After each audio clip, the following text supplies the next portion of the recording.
بسم الله الرحمن الرحيم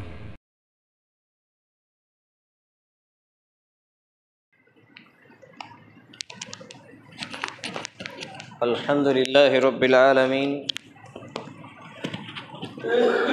والصلاة والسلام على رسوله الكريم وعلى آله وأصحابه أجمعين أما بعد قال الله تعالى في كلامه المجيد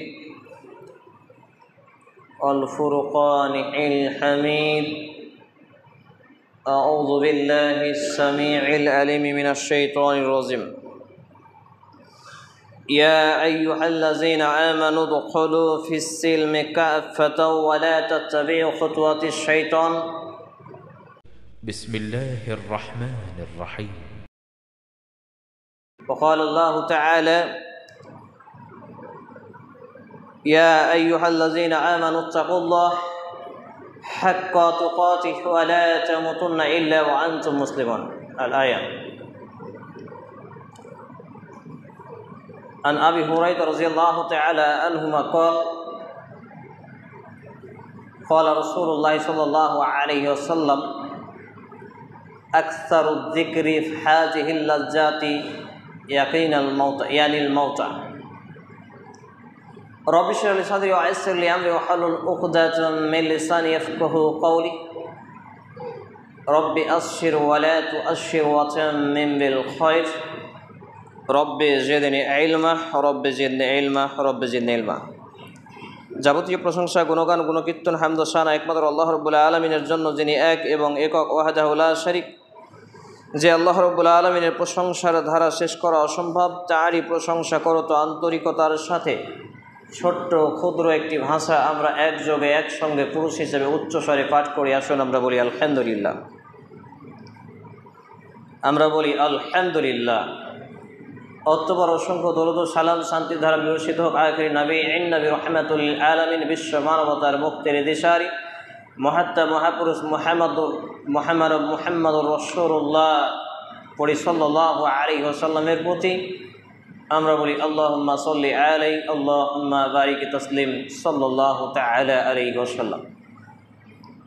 আজকে জুমার খুতবা উপস্থিত অত্র জামি মসজিদের ইমাম ও খতিব সাহেব, বিভিন্ন ভাই এবং বাবা জীবন, বয়োজ্যেষ্ঠ সমবয়স্ক, আমি সহ আপনাদের প্রতি, সকলের প্রতি আল্লাহ রাব্বুল আলামিনের পক্ষ থেকে সুখ শান্তি দয়া ও রহমতের ধারা বর্ষিত হতে থাকুক। আমরা বলি আল্লাহ আমিন। শুক্রবার 29শে আগস্ট 2025, 5 রবিউল আউয়াল 1447 হিজরি এবং 14ই ভাদ্র 1432 বঙ্গাব্দতে আমরা অবস্থান করছি। আজকের জুমার খুতবার আলোচনার বিষয় বিজাতীয় ফিতনায় আবদ্ধ মুসলিম জাতি। উল্লেখিত বিষয়ের প্রতি পবিত্র কোরআন এবং সেই সুন্নাহর আলোকে গুরুত্বপূর্ণ তথ্য ও তথ্যবহুল বিবরণের আপ্রাণ প্রচেষ্টা রাখছি ইনশাআল্লাহুল আজিজ। ওমা তৌফিক ইল্লা বিল্লাহ, আলাইহি তাওয়াক্কালতু ওয়া ইলাইহি উনীব। আলোচনা শুরু করার আগেই আপনাদের সঙ্গে দুটি কথা, যেটা বারবার প্রতি জায়গায় বলতে হচ্ছে। আপনাদের এখানে তো আজকে প্রায় 10তম খুতবা, এর আগে 9 বার খুতবা দিয়ে এটা 10 বারই বারবার বলতে হয়েছে একই কথা, যে সামনের কাতার ফাঁকা রেখে পেছনের কাতারে দাঁড়ানো, নামাজ পড়া বা সুন্নাত পড়া কোনোটাই যাবে না। বিশেষ করে জুমার দিন সামনের কাতারটা ফাঁকা রয়েছে, সামনের কাতারের ফাঁকাগুলো, গ্যাপগুলো পূরণ করতে হবে। অনেকাংশেই যেহেতু মোবাইলে রেকর্ডিং হয় খুতবাগুলো, অনেকেই বলেন যে আপনি এতগুলো মসজিদে খুতবা দেন, প্রত্যেকটা মসজিদে একই কথা বারবার বলতে হয়, তাহলে কি মসজিদের ইমাম সাহেবের ত্রুটি নাকি মুসল্লির ত্রুটি? সব জায়গায় দেখি জওয়ানদারের মতো আপনি বলেন এই হাঁটু ছাড়েন, এই হেলান ছাড়েন, এই এটা পূরণ করেন, এটা ওই পূরণ করেন। অনেকেই এইগুলো আমাকে প্রশ্ন করেন। আসলে জানি না এখানে আপনাদের ব্যর্থতা নাকি ইমাম সাহেবের ব্যর্থতা, সেটা আপনারাই ভালো জানেন এবং ইমাম সাহেবই ভালো জানেন, আল্লাহু আলাম। তবে আজকে ইমাম এবং আলেমরা যথেষ্ট মেহনত এবং পরিশ্রম করছেন, কিন্তু আমরা যারা এক কান দিয়ে শুনছি আর এক কান দিয়ে বের করে দিচ্ছি, খাচ্ছি, ঘুমাচ্ছি, পায়খানা করছি, দিন শেষ, সপ্তাহ শেষ, মাস শেষ, বছর শেষ, আর জীবন শেষে কবরে। কি করলাম, কি বললাম, কি চললাম, কোনো কিছু দেখার বাক বিবেচনা, রুচিশীলতা কোনো কিছুই আমার এবং আপনার মধ্যে পাওয়া যায় না। সামনের কাতারটাকে পূরণ করো, সম্মানিত উপস্থিতি ভাই এবং বন্ধুগণ, বিজাতীয় ফিতনার মধ্যে মুসলমানরা আবদ্ধ বা জড়িত, এই শিরোনামে আলোচনার প্রথম যেটা আমি গবেষণায় পেয়েছি এবং রেখেছি সেটা হচ্ছে অন্যান্য ধর্মাবলম্বীদের মতো ধর্মস্থান ঘন ঘন তৈরি করা। আপনাদের এলাকায় আমার জানা নেই, তবে আমাদের এলাকায় একটা পাড়া, একটা মহল্লায় এক একটা করে জুমা মসজিদ। এত ঘন ঘন জুমা মসজিদ তৈরি হওয়া একটি কিয়ামতের আলামত, এবং এত ঘন ঘন মসজিদ নির্মাণ হবে দোতলা তিনতলা, অথচ জুমার খুতবা শুরু হওয়ার আগে নিচে তলা পূরণ হবে না। এটা ফিতনা এবং কিয়ামতের বড় আলামত একটা, এবং এটা বিজাতীয় অপসংস্কৃতি যেটা মুসলমানদের মধ্যে রয়েছে। কারণ মসজিদ নির্মাণ করা জান্নাতে যাবে এই হাদিস যারা শোনায় তারা হাদিসের ব্যাখ্যা নিজেও জানে না। এর মৌলিক কারণ হচ্ছে আল্লাহ রাব্বুল আলামিন মসজিদ নির্মাণ করতে বলেছেন। রসুল মুহাম্মদুর রাসূলুল্লাহ সাল্লাল্লাহু আলাইহি ওয়াসাল্লাম, দেখেন সবাই মনে হচ্ছে খেয়েই আসেনি, সাল্লাল্লাহু আলাইহি ওয়াসাল্লাম শব্দটা আমাদের মুখ দিয়ে বের হচ্ছে না। অনেকেই বলে যে জুমার খুতবায় আপনি এত কঠোরভাবে কথা বলেন কেন? তা আমি কি আপনার প্রতিদিনের বেতন খেয়ে রেখেছি এত কিছু আপনাকে শেখাতে হবে? সাল্লাল্লাহু আলাইহি ওয়াসাল্লাম আপনি না বললে আপনি হবেন বখিল, আপনি হবেন কৃপণ, আপনি হবেন একবারে ধ্বংসের দ্বার প্রান্তে পৌঁছে যাওয়া ব্যক্তি। অথচ নবী মুহাম্মদুর রাসূলুল্লাহ সাল্লাল্লাহু আলাইহি ওয়াসাল্লাম নাম শুনছি আমাদের মুখ দিয়ে বের হচ্ছে না। এখনই কোনো রাজনৈতিক দল থেকে যদি বলে যে তলে তলে ভোট দিন ভোট দিন, তখন খুব জোর চিৎকার উঠে। আস্তাগফিরুল্লাহল আযীম। সম্মানিত উপস্থিতি ভাই এবং বন্ধুগণ, তাহলে বিজাতীয় বড় ফিতনার মধ্যে একটি ফিতনা মুসলমানদের গ্রাস করেছে। তার একটা হলো দোতলা তিনতলা চারতলা মসজিদ নির্মাণ। সে মসজিদ আবাদ করবে না, মসজিদ নির্মাণ করতে বলা হয়েছে আবাদ করার জন্য, এটাকে ব্যবহার করার জন্য। আর সুজুদ সাজিদ অর্থাৎ সিজদাকারীকে বলা হয় সাজিদ। আর সাজিদ ব্যক্তি সেই হলো যে মসজিদে নিয়মিত 5 ওয়াক্ত আসে। তাহলে আমি এবং আপনি এখন সাজিদ হতে পারলাম না, মসজিদকে আবাদ করতে পারলাম না। এত বড় বড় মসজিদ কেন? এর মতো লক্ষ কোটি মসজিদ তৈরি করে আমার এবং আপনার জন্য জাহান্নাম অনিবার্য। আমাকে কেউ ফোন করে বলেন না যে আপনি এটা ভুল ফতোয়া দিলেন। আমি চাইছি কেউ বলুক যে হাবিবুল্লাহ তুমি এটা ভুল ফতোয়া দিলে, বলেই না কেউ। এত কড়াভাবে খুতবা দিয়ে কেউ বলেই না। সম্মানিত উপস্থিতি ভাই এবং বন্ধুগণ, তাহলে মসজিদ নির্মাণ করা শুধু ভালো কাজ নয়, বরঞ্চ মসজিদ নির্মাণ করা সময় সাপেক্ষে পর্যায়ক্রমে পাপের কাজ। যেহেতু যে মসজিদ আপনি নির্মাণ করবেন সে মসজিদে marble tiles AC fan light সবই লাগিয়েছেন, অথচ মসজিদে আপনি নিজেই 5 ওয়াক্ত নামাজ আদায় করেন না, এটা আপনার পাপের কাজ। মসজিদ নির্মাণ করে আপনার লাভ হয়নি। এই জন্য আমরা আদ-দাওয়াতুল ইসলাহ সংশোধনের দাওয়াতের উদ্দেশ্যে আদর্শ ইসলামিক লাইব্রেরি দাওয়াত সেন্টার বিগত 2012 সাল থেকে প্রচার করে আসছি, যেটা 23শে নভেম্বর থেকে 2023 সাল থেকে যার বিল্ডিং নির্মাণ করতে গিয়ে আজকে 2025 শেষের দিকে সেপ্টেম্বর চলে আসলো, অথচ এখন পর্যন্ত পূর্ণাঙ্গ আমরা কাজ তৈরি করতে পারলাম না। কিন্তু মসজিদের নামে মাদ্রাসার নামে আমাদের পকেট থেকে 500, 1000, 2000, 5000, 50,000 বেরিয়ে যায়। কিন্তু যেই জায়গা থেকে নামাজি তৈরি করা হবে, মসজিদ আবাদ করবে এমন জায়গা তৈরি করা হবে, সেই জায়গাতে আপনার 5 টাকাটা বের করতে ভারী হয়ে যায়। আপনাদের ইমাম সাহেবকে জিজ্ঞেস করেন যে কতবার ডেট নিয়ে তারপরে আপনার মসজিদে আসা হয়েছে। 4 মাস 5 মাস ধরে বুকিংই থাকতে হয়, দিয়ে অন্য জায়গার ডেট কেটে আপনার এলাকায় আসতে হয়। তারপরেও একজন ব্যক্তি যে কোরআন এবং সুন্নাহর প্রচার করবে, এমতো ব্যক্তিকে আপনি 10 টাকা দান করতে গেলে আপনি ভাবেন কত কি আগা পাশা। 2 নম্বর কারণ হচ্ছে, 2 নম্বর বিষয় হচ্ছে মসজিদ এবং মাদ্রাসা পরিচালনাকারীরা হবে অযোগ্য। একটু সাউন্ডটা কমান, অতিরিক্ত সাউন্ড হয়ে গেছে, মাইকের সাউন্ডটা একটু কমান। মসজিদ এবং মাদ্রাসা পরিচালনাকারীরা হচ্ছে অযোগ্য। এখানে যারা নেতৃত্ব দিচ্ছেন এরা অধিকাংশই অযোগ্য। আপনাদের মসজিদের খবর আমার জানা নেই, তবে 420টা মসজিদ ঘুরে ঘুরে, যেমন আপনাদের মসজিদে 10 বার 10তম খুতবা, এরকম অনেক মসজিদে 15, 16, 18 বার পর্যন্ত খুতবা হয়েছে। প্রত্যেকটা জায়গায় গিয়ে একটা যে তিক্ত অভিজ্ঞতা অর্জন করেছি, অধিকাংশ জায়গায় মসজিদ কমিটি এবং মাদ্রাসা কমিটি রয়েছে অযোগ্য। আর অযোগ্য ব্যক্তি দিয়ে মসজিদ এবং মাদ্রাসা পরিচালনা করা, তাহলে এই ব্যক্তিরা হলো, এটা হলো বিজাতীয় অপসংস্কৃতি এবং ফিতনা। আর এই ফিতনা আজকে মুসলমানদের মধ্যে রয়েছে।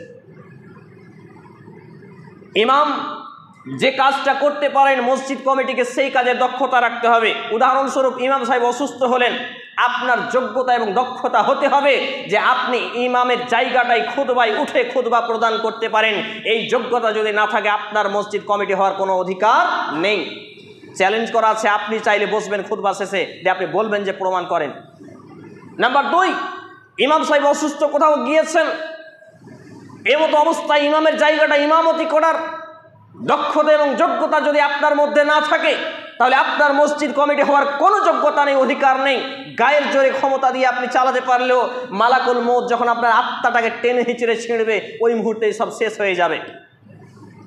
সম্মানিত উপস্থিতি ভাই এবং বন্ধুগণ, একই রকমভাবে মাদ্রাসা পরিচালনার ক্ষেত্রে আজকে যারা মাদ্রাসা পরিচালনা করছে, অধিকাংশই মাদ্রাসাগুলো ব্যবসা করার জন্য কালেকশন করা, মাদ্রাসা থেকে উপার্জন করা যায় না, অথচ মাদ্রাসার নামে কালেকশন করছে, আর মাদ্রাসা থেকে যে উপার্জন হচ্ছে ওই টাকা দিয়ে বাড়ি গাড়ি করছে। এটা সম্পূর্ণ হারাম, চূড়ান্ত হারাম।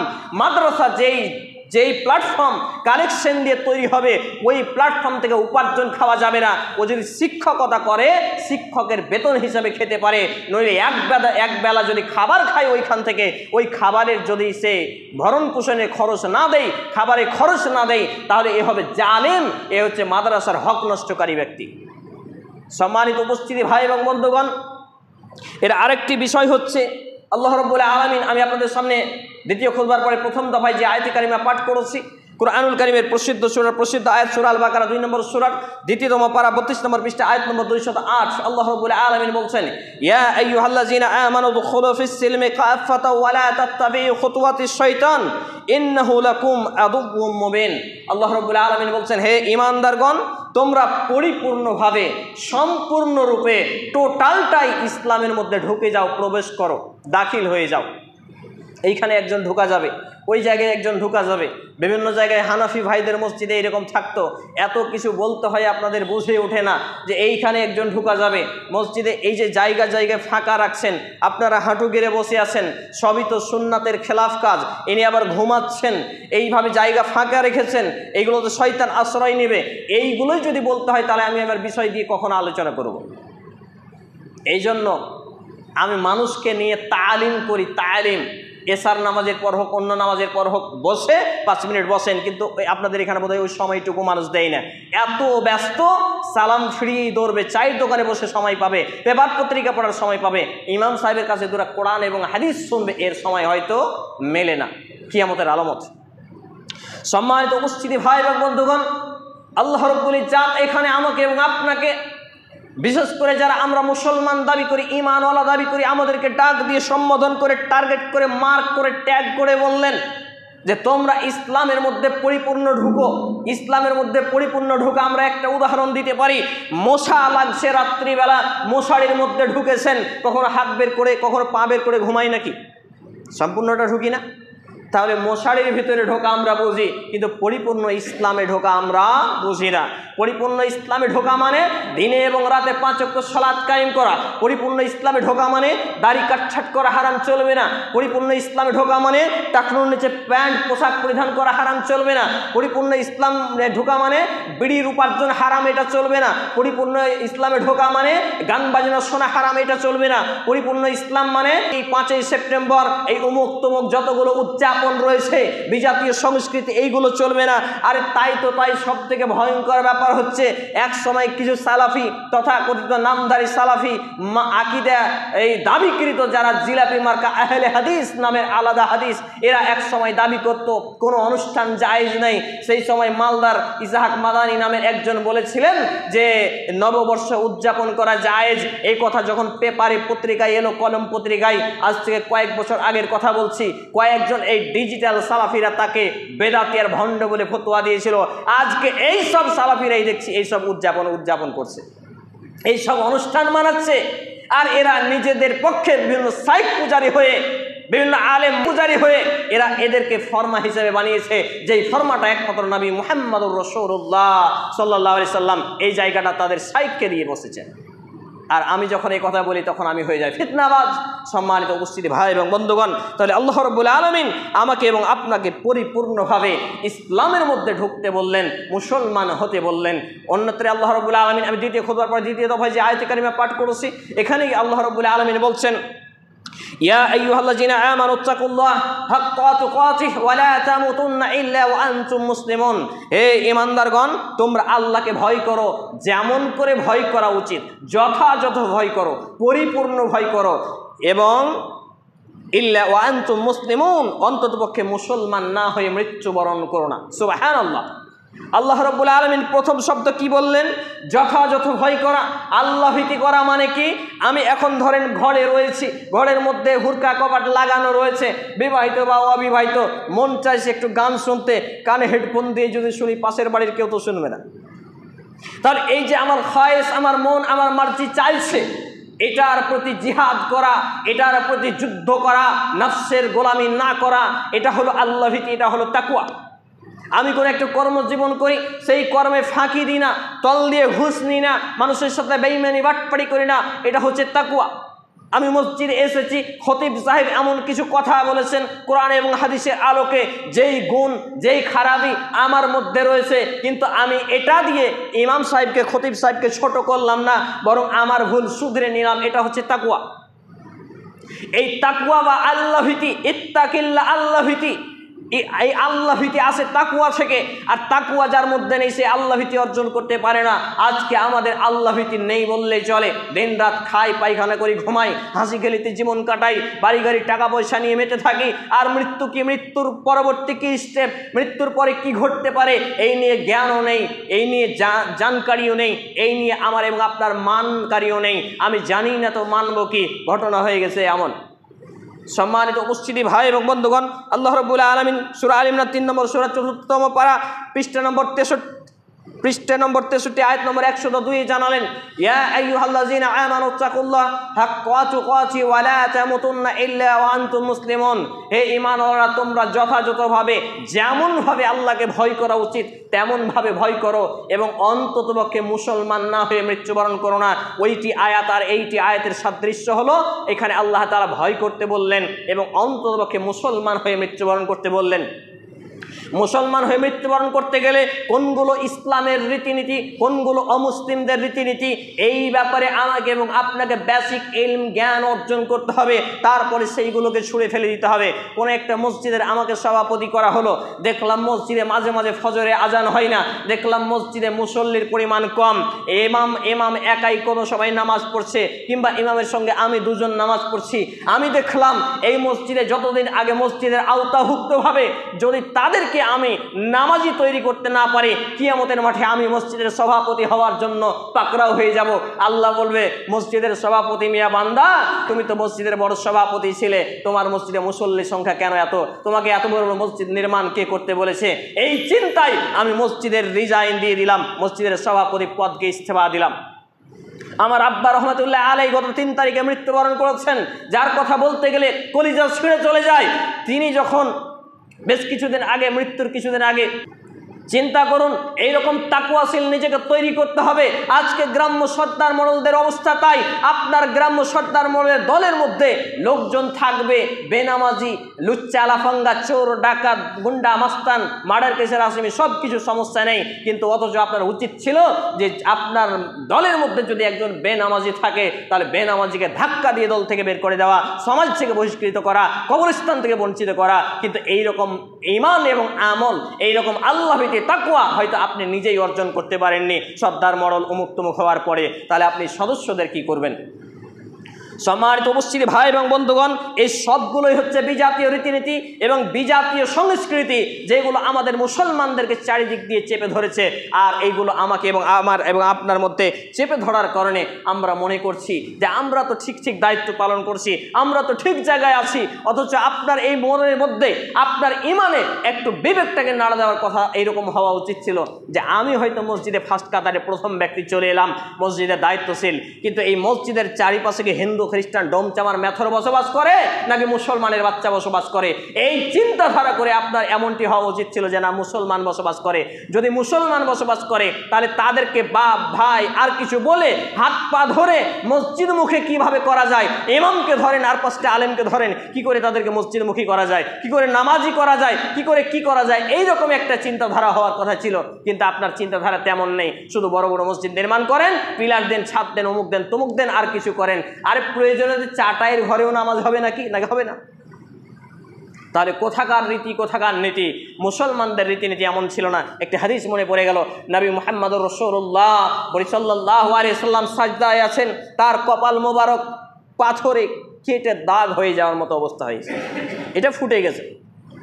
সাহাবায়ে কেরাম রাদিয়াল্লাহু তাআলা আনহু আজমাইনগণ একাংশ বললেন, ইয়া রাসূলুল্লাহ, ইয়া হাবিবাল্লাহ, যদি মসজিদটা আমাদের সুন্দর মেঝে হতো কতই না সুন্দর হতো, আপনার কপাল মোবারকের দিকে তাকানো যায় না। এখানে একটি কথা বলেনি, আমার আর আপনার মতো কচুর পাতার পানির মতো ইমান তাদের ছিল না।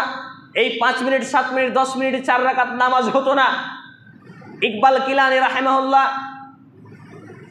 তার একটি বই নিয়ে এসছেন, ফাজাইলে রহমাতুল্লিল আলামিন, অর্থাৎ রহমাতুল্লিল আলামিন মুহাম্মদ সাল্লাল্লাহু আলাইহি সাল্লামের জীবনের উপরে ফজিলত, এই নিয়ে একটা বই রচনা করেছেন। 2007 সালে লিখে গেছেন, এখন মৃত্যুবরণ করেছেন লেখক। তিনি একটা কথা নিয়ে এসছেন, 22, 23, 24 পৃষ্ঠায় দেখবেন, পড়ে দেখবেন, বাংলা ভাষায় অনুবাদ হয়েছে। তিনি বলছেন, নবী মুহাম্মদুর রাসূলুল্লাহ, খুব মনোযোগ দিবেন, ইমাম সহ সবাই রেকর্ডিং হচ্ছে, সবার কাছে একটি মেসেজ এটা যাচ্ছে। নবী মুহাম্মদুর রাসূলুল্লাহ সাল্লাল্লাহু আলাইহি সাল্লাম মাগরিবের সালাতে ইমামতি করছেন। এমতো অবস্থায় সূরা আত-তুর, খুব মনোযোগ দিয়ে শুনেন, সূরা আত-তুরের তিনি 37তম আয়াত পর্যন্ত এসে পৌঁছালেন। সুবহানাল্লাহ! আপনার এই মাগরিবের সালাতে শুধু ওই আম্মা পারার 2-3টা ছোট ছোট সূরা, ইন্না আতাইনাকাল কাউসার, কুল হুয়াল্লাহু আহাদ, ইয়া আইয়ুহাল্লাযিনা আমানু ইযা নুদিয়া লিস-সালাহ, বাস শেষ। আমি এই জন্য কয়েকটা বড় বড় সাইকুল হাদিসকে বলেছিলাম, আপনি কত বড় আলেমের বেটা আলেম, মাগরিবের সালাতে সূরা তুরের 37টা আয়াত পড়েন, আপনার জাতি যদি পিঠের চামড়া না তুলে দেয়, আপনার যদি প্রকৃত আলেম হন, আপনাকে বের করে যদি না দেয়, আর আপনি সমাজের গোলামি করলে আপনাকে বের করবে না। তখন ব্যক্তি বলেছিলেন, হাবিবুল্লাহ, অত বড় ঈমান আমাদের হয়নি। সম্মানিত উপস্থিতি ভাই এবং বন্ধুগণ, নবী মুহাম্মদুর রাসূলুল্লাহ সাল্লাল্লাহু আলাইহি সাল্লামের কপাল মোবারক ফুটে গেল। সাহাবায়ে কিরাম আফসোস করলেন। তখন নবী মুহাম্মদ রাসূলুল্লাহ সাল্লাল্লাহু আলাইহি সাল্লাম গায়ের লোম ভাবড়িয়ে যাচ্ছে, হাদিসটা পড়লেও বললেও ভাবরাই। শুনে রাখো হে সঙ্গী সাথী, জেনে রাখো, আমরা যে সময় বসবাস করছি, এই সময়ের মসজিদগুলো কাঁচা, কিন্তু মসজিদ আবাদকারী নারী পুরুষ যারা মুসল্লি আছে, এদের ইমানগুলো বড্ডই পাকা। জেনে রাখো, পৃথিবী ধ্বংসের মুহূর্তে কিয়ামতের আগমন ঘটবে। এই মুহূর্তে মানুষদের মসজিদ হবে রং বেরঙের, চাকচিক্যময়, কিন্তু মসজিদে থাকবে মুসল্লি কাফের, বেদিন, বেঈমান, মুনাফিক মার্কা। তাদের ইমান থাকবে শূন্য শূন্য শূন্য। হাদিসটি আমার কাছে নোট করা আছে, আপনি চাইলে নিতে পারেন। মুসান্নাফ ইবনে আবি শাইবা এবং মুস্তাদরাকে হাকিম সহ, মুসনাদে আহমদ সহ বিভিন্ন গ্রন্থে হাদিসটি বর্ণিত হয়েছে যে মসজিদ ভর্তি মুসল্লি থাকবে, ইমাম সহ মুসল্লিদের একটাও ইমানওয়ালা থাকবে না, বেঈমান থাকবে। নাউজুবিল্লাহি মিন জালিক। যখন আমি ইমামতিতে দাঁড়াই, তখন এইটা আমার চিন্তা হয় যে আমিও কি সেই কাতারে, আমিও কি সেই দলে?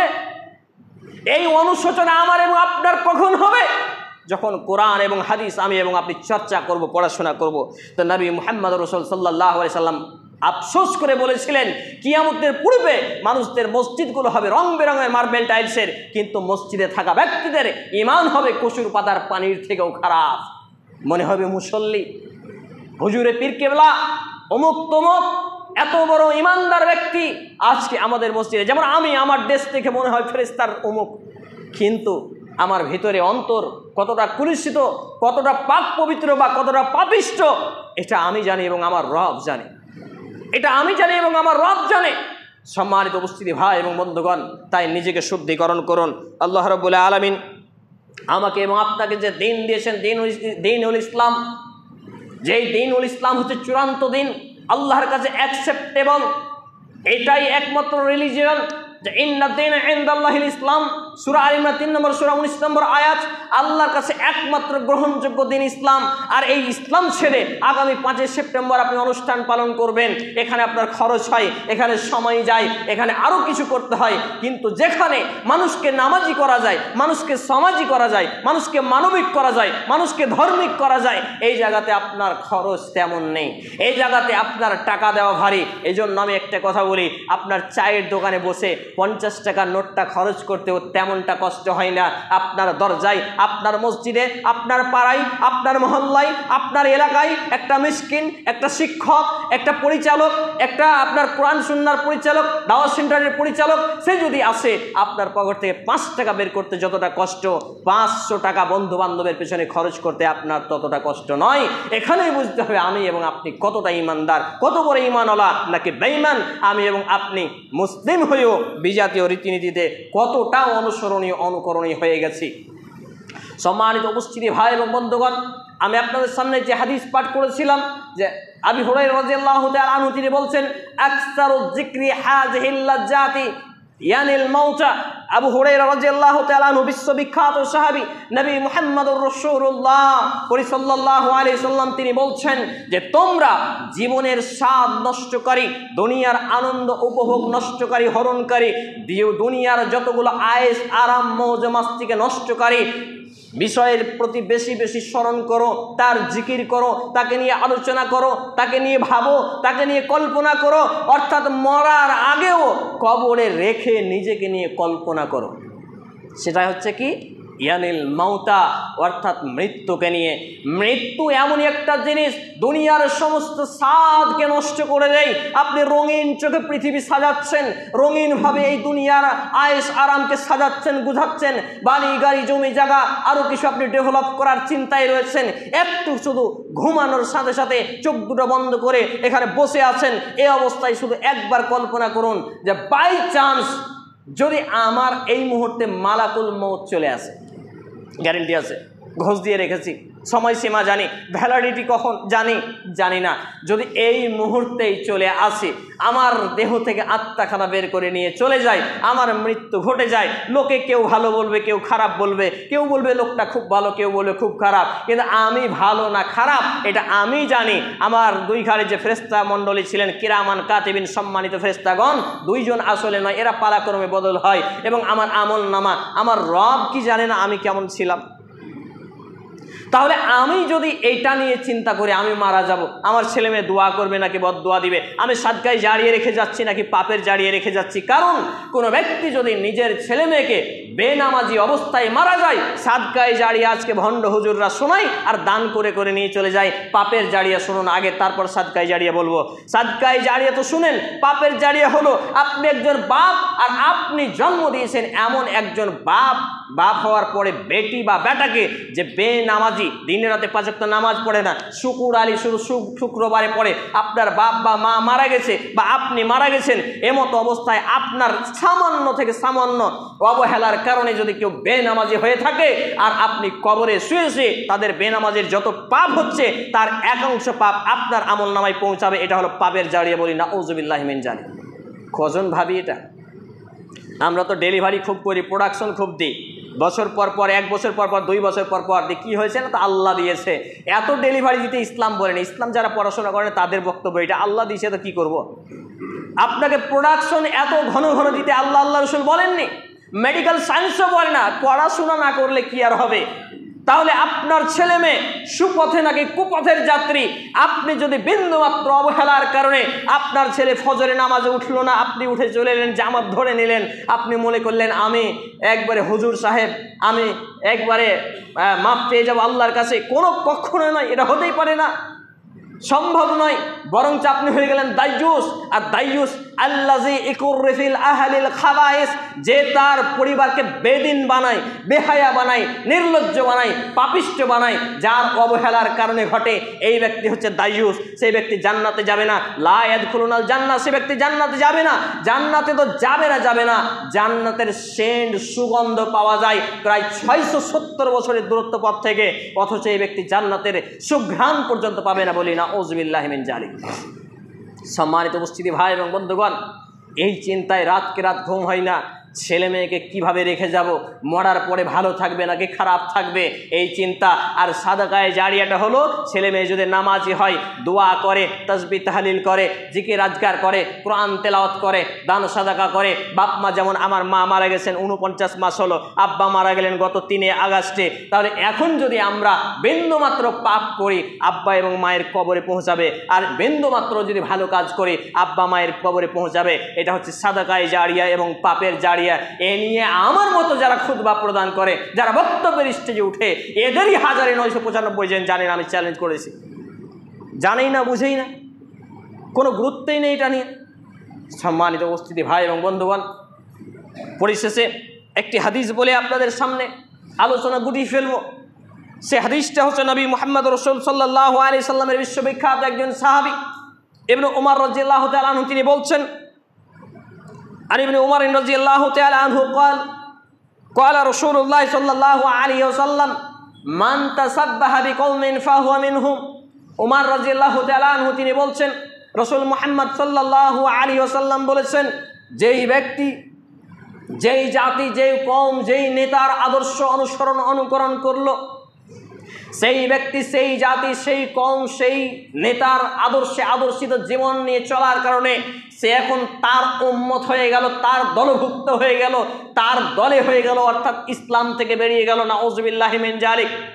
আমি এবং আপনি যদি নবী মুহাম্মদুর রাসূলুল্লাহ সাল্লাল্লাহু আলাইহি সাল্লামের উম্মত হতে চাই, তার শাফাআত পেতে চাই, জাহান্নাম থেকে বাঁচতে চাই, জান্নাত পেতে চাই, দিনে এবং রাতে 5 ওয়াক্ত নামাজি হতে হবে। কারণ বেনামাজি ব্যক্তিরা কারুন, হামান, ফেরাউন সহ, যে উবাই ইবনে খালদ সহ বিভিন্ন কাফেরদের বড় বড় লিডার, এদের দলভুক্ত হয়ে গেছে, এদের উম্মত হয়ে গেছে, এদের অনুসারী হয়ে গেছে। বেনামাজি কখনো মুসলমানদের উম্মত নাই। সহিহ বুখারী, মুসলিম, আবু দাউদ, সুনান ইবনে মাজাহ সহ, মিসকাতুল মাসাবি সহ গোটা হাদিস গ্রন্থ হাদিসে থই থই করছে। আপনিও পড়েন না, আপনার মসজিদের হুজুর পড়েন না, আপনার মাদ্রাসার হুজুর পড়ে না, আর কেউ পড়ছে তো পড়ছে, পাতাটাকে উল্টে রেখে দিচ্ছে, বলার সাহস রাখেন। সম্মানিত উপস্থিতি ভাই এবং বন্ধুগণ, তাহলে চিন্তা করুন, আমি এবং আপনি যদি মুক্তি পেতে চাই, ইসলামের অনুসারী হতে চাই, মুহাম্মদুর রাসূলুল্লাহ সাল্লাল্লাহু আলাইহি সাল্লামের আদর্শে আদর্শিত জীবন গঠন করতে চাই, তার শাফাআত পেতে চাই, জাহান্নাম থেকে বাঁচতে চাই, জান্নাত পেতে চাই, তাহলে অবশ্যই অবশ্যই আমাকে এবং আপনাকে মুখে হস্তক্ষেপ মুক্ত দাড়ি রাখতে হবে। মার্বেল টাইলসের মতো চিকচিকা করে রাখা যাবে না, দাড়ি কাটছাট করা যাবে না, সম্পূর্ণরূপে হারাম এবং কাবিরা গুনাহ। আমার এলাকার একজন সাইকুল হাদিস আমাকে ধরলেন যে দাড়ি যে হারাম, দাড়ি কাটা যে হারাম, রাখা যে ফরজ, কোরআন থেকে দলিল দাও। উনি চাইছেন যে আমাকে বিপাকে ফেলবে, আমি যাতে কথা না বলতে পারি, কিন্তু জানে না যে আমি পড়াশোনা করি প্রচুর পরিমাণে, আলহামদুলিল্লাহ। তাকে আমি বললাম যে রাসূল সাল্লাল্লাহু আলাইহি সাল্লাম যে কি ফরজ করার অধিকার রাখেন, নিজে থেকে রাখেন না, কিন্তু আল্লাহর বিধানের উপরে রাখেন। যাকাত আল ফিতরি ফারাজা রাসূলুল্লাহ সাল্লাল্লাহু আলাইহি সাল্লাম যাকাত আল ফিতরি, যাকাতুল ফিতরকে আল্লাহ রাসূল সাল্লাল্লাহু আলাইহি সাল্লাম ফরজ করলেন। তাহলে কার পক্ষ থেকে করলেন? আল্লাহর পক্ষ থেকে। তাহলে যাকাতুল ফিতর তো কোরআনে নেই ফরজ, তাহলে আপনি ফরজ কেন মানছেন? তখন বলছে হাবিবুল্লাহ, তাহলে আজকে তুমি জিতে গেলে, থাক, তোমার কথাই হলো। দাঁড়িয়ে রেখেছেন, আলহামদুলিল্লাহ। ঘটনা হলো যে আল্লাহর নবী যেটা আদেশ করেন, শোনেন, তাগিদ আমারে সিগা, যেটা তাগিদ করেন, আদেশ করেন, এটা হয়ে যায় ফারজে আইন। এটা হলো ফারজে আইন। যেমন তোমাদের ছেলে মেয়ে, মুরু আওলাদুকুম বিসসালাহ, তোমাদের ছেলে মেয়ে যখন 7 বছর হয় সালাতের আদেশ করো, 10-এ গেলে একটু প্রহার করো, মেরে সালাত আদায় করাও, এটা হচ্ছে ফারজে আইন। তো আলাবুল ইলমি ফারিজাতুন আলা কুল্লি মুসলিম, প্রত্যেক মুসলিম নরনারী প্রত্যেক দিন ইসলামের শিক্ষাকে ফরজ করা হয়েছে। তাহলে এই ফরজটা আল্লাহ করেননি, কে করলেন? নবী মুহাম্মদুর রাসূলুল্লাহ সাল্লাল্লাহু আলাইহি সাল্লাম। তাহলে হাদিসকে বুঝতে গেলে আরেকটা হাদিস দিয়ে বুঝতে হবে, কোরআনকে বুঝতে গেলে কোরআনের আরেকটা আয়াত দিয়ে বুঝতে হবে, বা হাদিস দিয়ে বুঝতে হবে, বা হাদিসকে বা কোরআনকে কোরআন এবং হাদিস দিয়ে বুঝতে হবে। এটা হচ্ছে আমার এবং আপনার বিধান, রাসূল সাল্লাল্লাহু আলাইহি সাল্লামের সুন্নাহ। কিন্তু আমরা নিজের মন মতো বুঝে আজকে দাড়িকে কাটছাট করছি, মার্বেল টাইলসের মতো চিকচিকে করে রাখছি। অনেকে বলছি দাড়ি রাখা সুন্নাত এবং দাড়ি কাটছাট করা যায়, এটা কাবিরা গুনাহ। শুনে রাখবেন, পুরুষ হিসেবে দাড়ি রাখতে বাধ্য, মুসলিম হিসেবে দাড়ি রাখতে বাধ্য, এটা হচ্ছে ফারজে আইন, আপনাকে রাখতেই হবে। দাড়ি সারা জীবন, আপনি ধরেন একটা লোক টুপি পরলো না, ইমামতি করলো, আমাদের এলাকায় ঘটনা ঘটেছে বলে আলোচনা করছি, এটা একটা সামাজিক ফিতনা, বিধর্মীয় একটা রীতিনীতি। সারা জীবনে একটা লোক টুপি পরলো না, আমি ধরেন খুতবা দিলাম, ইমামতি করলাম, টুপি পরলাম না কোনোদিন, একটা পাপ হবে। কোনো মায়ের বেটা, বাপের বেটা যদি প্রমাণ করে, আমি যাদের সামনে কোনোদিন কথাই বলবো না, খুতবাই দিব না ইনশাআল্লাহ। কিন্তু আপনি জীবনে একদিন দাড়ি কাটছাট করেছেন, তওবা করেছেন, আল্লাহর কাছে কবুল হয়নি, তওবা করার ঢং হয়নি, বা তওবা আপনি করেননি, এমতো অবস্থায় আপনি মারা গেছেন, একটু হলেও আপনার গালে জাহান্নামের ছাকা লাগবে, চ্যালেঞ্জ করলাম করা পাল্টে দিবেন। সম্মানিত উপস্থিতি ভাই এবং বন্ধুগণ, তাহলে যারা দাড়ি কাটছাট করছেন এরা অবশ্যই সতর্ক হন, এবং দাড়ি কাটছাট করা হারাম কাবিরা গুনাহ। একই রকমভাবে টাকনুর উপরে পোশাক পরিধান, টাকনুর নিচে আপনি পোশাক পরিধান করছেন, সহিহ আল বুখারী হাদিস নাম্বার 5787 ক্রমিক নম্বর হাদিস বর্ণিত হয়েছে, যেই অংশ গোড়ালির নিচে যাবে আপনার ওই অংশটা জাহান্নামে যাবে।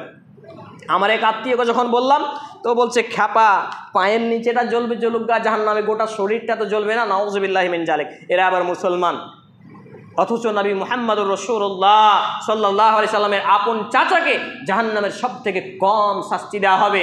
জাহান্নামের এক জোড়া জুতা বা স্যান্ডেল তার পায়ে পরিয়ে দেওয়া হবে। এর বদৌলতে কি হবে? তার মাথার মগজগুলো টকবক টকবক করে ফুটবে। ভাত যেমন উতলায় গলে গলে গলে গলে উতলে উতলে পড়ে, ওই রকম মগজগুলো গলে গলে পড়বে। নাউযুবিল্লাহি মিন জালিক, আস্তাগফিরুল্লাহাল আযীম। চিন্তা করুন প্রিয় ভাই এবং বাবা জীবন, আজকে বিভিন্নভাবে মুসলমানরা বিজাতীয় ফিতনার মধ্যে হাবুডুবু খাচ্ছে। গান বাজনা, নাটক, comedy, serial, funny video, TikTok, reels, everything, যতগুলো এইগুলো সোশ্যাল নেটওয়ার্কে কাজ হচ্ছে আজকাল, এর 0.1% পাবেন না ভালো কিছু, সবই শুধু ওই পাপের বস্তু। এই সবগুলোই আজকে ভাইরাল হওয়ার নেশা। আর ভাইরালকে আজকে মেডিকেল সায়েন্স বলছে এটা ভাইরাস, ভাইরাস থেকেই ভাইরাল উৎপত্তি। এই ব্যাপারে একটা আর্টিকেল আছে তাদের লেখা, প্রফেসর ডক্টর একজন সাব্বির আহমেদ বলে লিখেছেন, দেখবেন।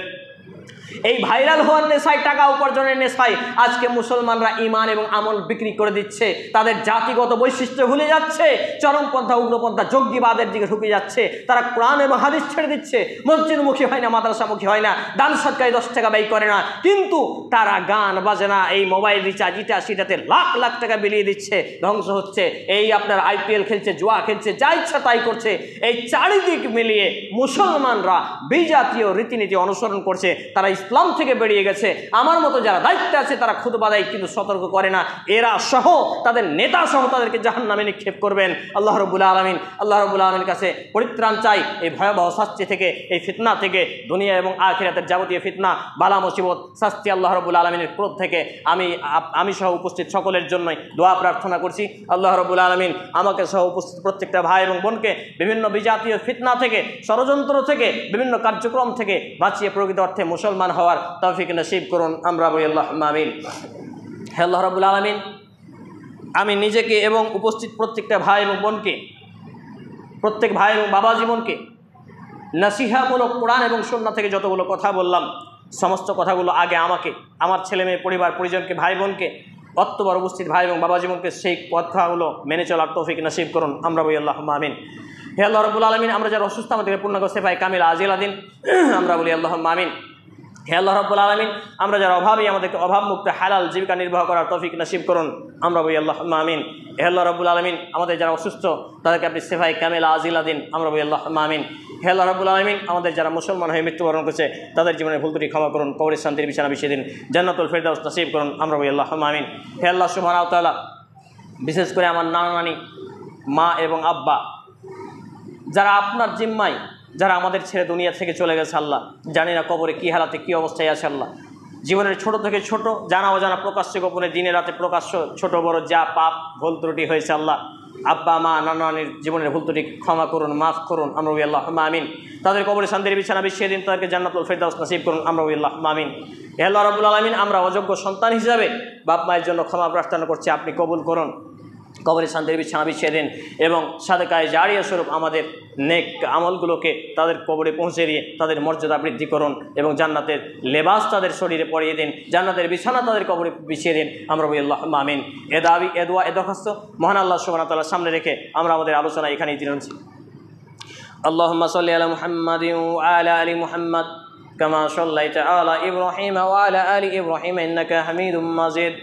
اللهم بارك على محمد وعلى آل محمد كما باركت على إبراهيم وعلى آل إبراهيم إنك حميد مجيد سبحان ربك رب العزة عما يصفون وسلام على المرسلين وآخر دعوانا الحمد لله رب العالمين والسلام عليكم ورحمة الله। অনলাইন বইঘর দীর্ঘ 9 বছরেরও বেশি সময় ধরে সারা ভারতে হোম ডেলিভারি করছে ইসলামিক বই, খাঁটি মধু, কালো জিরা ও জাইতুন তেল, আতর, খেজুর ও বিভিন্ন হালাল সামগ্রী। Mobile number 800-100-7990।